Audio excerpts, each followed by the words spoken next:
Is a fight for freedom, old top. I'll do it. For America.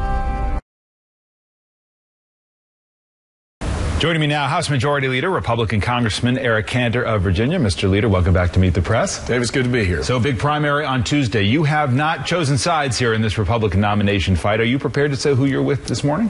David, yes, because what I have seen, as you said, a very hard-fought primary throughout the last couple months. And we have seen now that the central issue of this campaign is about the economy. And the country's got to make a choice. Who's going to best be able to lead this economy back to a growth mode, create jobs so people can feel better about the future? And I just think there's one candidate in the race who can do that, and that's Mitt Romney. You know, Mitt Romney is the only candidate in the race who's put forward a bold, pro-growth, pro-jobs plan for the future. You know, a lot of the things that he's talking about in his plan, we're working on in the House of Representatives. And that's why I look to Super Tuesday. I look to Mitt Romney winning all of Virginia's delegates. In fact, I cast my vote already in Virginia for Mitt Romney, and I'm here today to tell you that I'm endorsing Mitt Romney in his candidacy for the presidency of the United States. Why do you think he uniquely can beat President Obama? Well, you know, Mitt is the only one in the race who knows how to create jobs. He's the only one who's put forward a bold plan to do that. If you look at Mitt Romney's economic plan, what it does is it lowers taxes for everyone who pays income taxes. It will result in reduced red tape for small businesses. It'll help us get back on track. That's why I think that Mitt Romney is the man for this year. I believe this is a historic election. There's no question about it, the kinds of challenges we faced. He's the only one in the race who has put forward these kinds of solutions, and I think he can beat Barack Obama in November. Why is it so tough for him? What's the problem that he's having with conservatives in the party that has gotten into a point where not even Super Tuesday represents an opportunity for him to slam the door shut? Well, again, this hard-fought primary has been full of all kinds of issues. But one thing that can bring people together in this country is the economy and jobs. It's the same situation we're dealing with in Congress.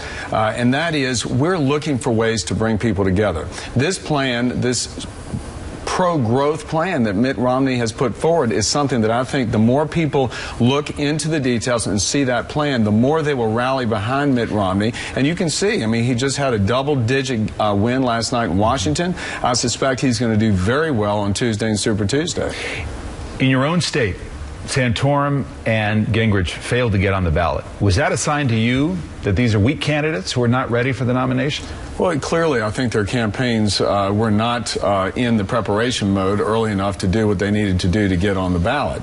And at this point, the voters of Virginia have two choices, and that is to vote for Mitt Romney or to vote for Ron Paul, who did qualify to get on the ballot. Obviously, there's a potential people who would like to write in. But again, I do think that Mitt Romney is going to win all of Virginia's delegate votes on Tuesday. Well, he's the only one on the ballot, so it puts him in a strong position to do that. Well, he's got Ron Paul on the ballot as well.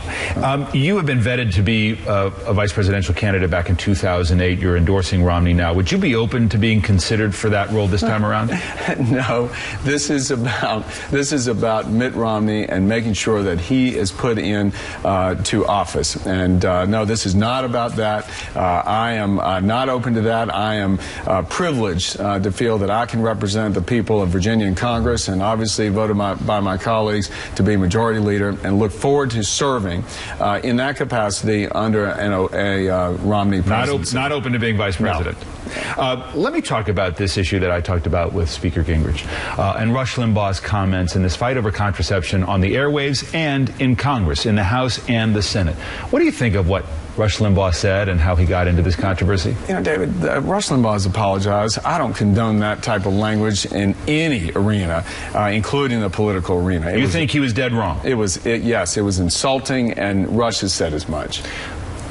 He has a powerful influence. Mitt Romney, the guy you just endorsed, has not come out to repudiate Rush Limbaugh. Do you think he missed an opportunity to stand up to that wing of the party and say, to say stop it. We should be focused on the economy and not contraception. Right. I think that there's no question that Mitt Romney's candidacy is about the economy. You mentioned... My question is, did he miss an opportunity to spell this out? He did not repudiate. He didn't use language as strong as you just did against Rush Limbaugh. Well, again, I think Mitt Romney has been very clear. He is somebody who's focused on the economy, this issue, and Rush has apologized. So I'm sure, if you ask Mitt Romney, David, I'm sure he would also agree those were insulting words, just as Rush characterized his own language. Did the House make a mistake by not having Sandra Fluke testify in the first place at a hearing, the first panel dominated by men on this issue of the HHS ruling and contraception being covered by insurance? Do you think the House made a mistake initially giving some power to this issue? David, this issue is about religious freedom. I mean, think about it. It is the Obama administration and the president telling the Catholic Church what the Catholic faith means and holds.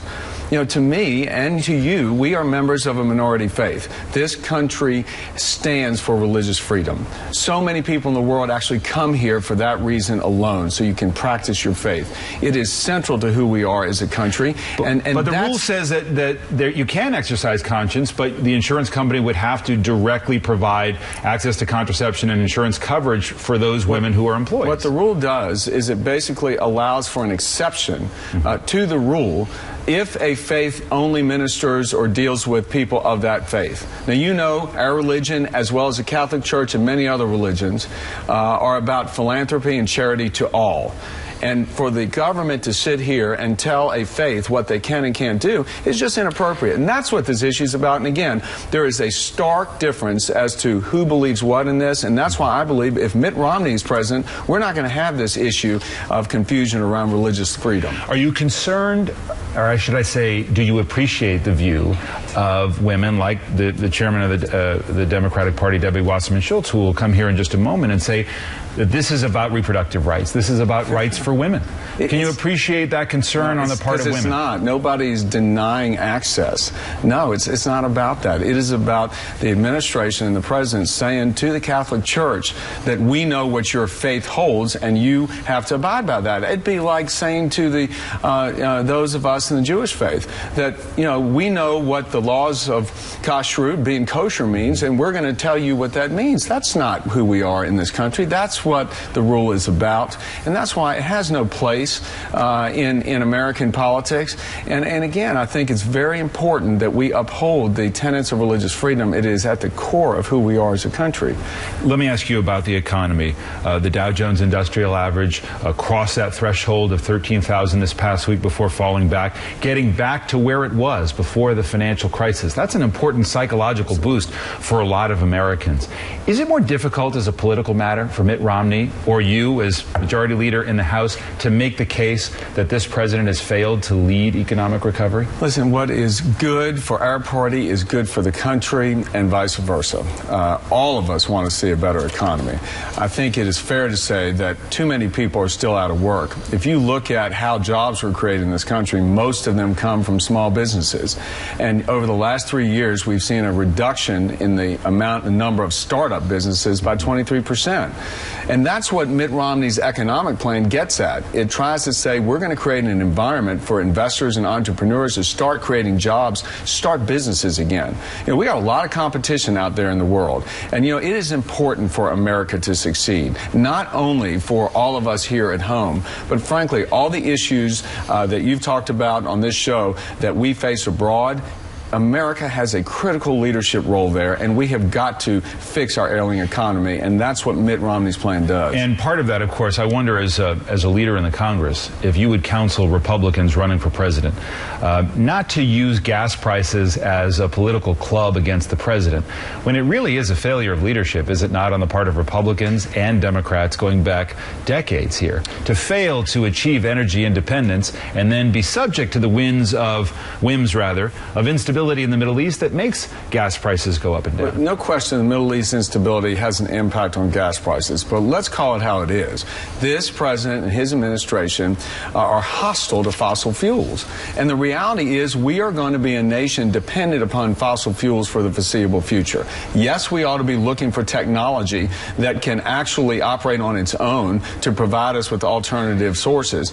But at this point, we've got to and should rely on all of our sources of energy here at home. The president says it's an all-of-the-above approach. He's expanded drilling leases and access to public land. The reality is, and he'll claim that the production of energy right now is at an all-time high, but what we'll see is the issuance of permits, the actual policy of allowing for the proceeding of deep ocean drilling is not matching his rhetoric.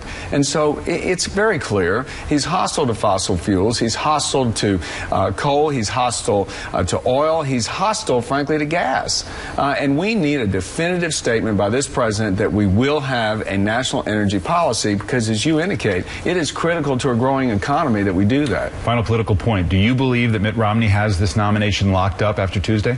Listen, it'll be a hard-fought race till the end. I believe he's going to... It goes to the convention, in other words? Well, listen, that's for the pundits to answer because I don't look at the polls like they do. Yeah. But what I can tell you is he's going to do very well in my home state of Virginia. He's going to do very well on Super Tuesday.